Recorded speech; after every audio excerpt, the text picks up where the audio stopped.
We are winding down virtually. Michael Brunell joining me now from Table and Vine. Love you guys, and I've seen you the last couple of episodes, and happy to have you back on, Michael. Thanks once again for having me to close out the year. I feel like I'm the relief pitcher coming out of the bullpen here. Well, we're so happy that you are the one who is here today because that's right. We are saying goodbye to 2020. Such a difficult year. A lot of people have probably taken advantage of the online ordering at Table and Vine to just have a little bit of normalcy at home while we've all been, staying inside. And I think that we're all ready to ring in 2021. I think we're ready. We're ready, as it says, we're ready to say goodbye to 2020. It's been fun, but it hasn't been fun at all. It has not been a good year, but one silver lining is even though you probably don't have New Year's Eve plans, you're probably not going to a party like you usually would, you can get this bottle of champagne, stay at home, cozy up, and still ring in the new year.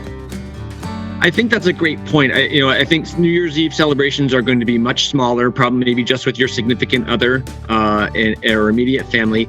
And so if ever there was a better time to splurge on a bottle of wine, it has to be this New Year's Eve, right? I mean, there's no better time ever to do it. And we're talking about Lebrun Cabernet, which is a champagne that Table and Vine imports directly ourselves. So the big labels that everybody knows, we don't need to name them, they buy the majority of their grapes to make their wine. But this is what we call a grower champagne, meaning the Lebrun family, every grape that goes into every bottle is hand harvested by them, which I think is a magnificent feat and accomplishment. But it also allows them to really lock in on quality as well. Oh, I'm excited to try it. And you can always tell, champagne, obviously from France, you're already getting a good product. And this one, I don't feel, to your point, you're probably going to splurge this year. You should, to ring out 2020 and to bring in the new year. And if you don't have any plans, which I know I don't, and probably a lot of us don't, why not splurge on this bottle? But $29.99 is still not bad for a good champagne from France. I think if you look at some of the prices of those other brands, you're talking about $15 to $20 more a bottle. And this is us being able to buy the wine direct from the winery, as opposed to from a distributor who bought it from the importer who bought it from the winery. But I think this is I hope people write this down, but they should Google Grab your pens. A French 75. Oh my gosh. A French 75. Michael, it is so funny you say that because that is, if I'm in the mood for a cocktail, that is my go-to cocktail. How good is that drink, right? It is so good. The recipe calls for champagne, and as a geek, I'm like, I'm not wasting champagne on a cocktail that I'm going to put gin into.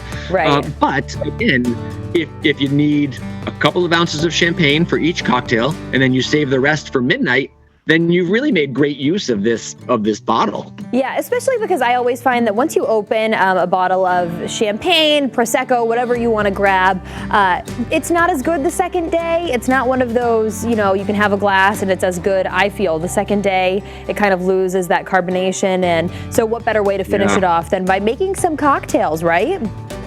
Yep. And you will love a French 75. To use the baseball analogy again, you lose a little zip off the fastball on day two. With champagne, so you do want to consume that bottle that first night responsibly, of course. Responsibly. You want to consume responsibly. Yeah, of course. So try those cocktails. I can tell you, French 75, it's like one of my favorite drinks. But Michael, cheers! Can't wait to try this one. Cheers.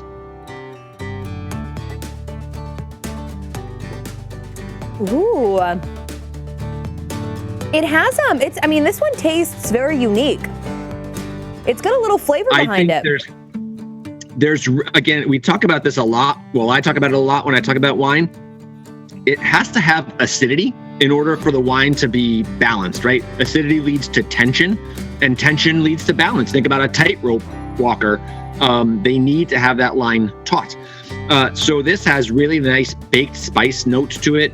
That's the toastiness of the barrel that the wine is in before they put it back into the bottle.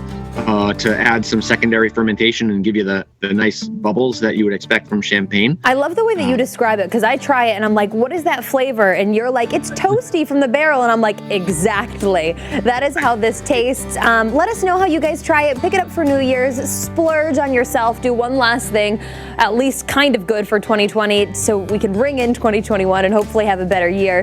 Michael, thank you so much for telling us about this wine. Try it yourselves at home, and of course take advantage still of online ordering, curbside pickup at Table and Vine. And to rewatch this episode, visit our website, westernmassnews.com.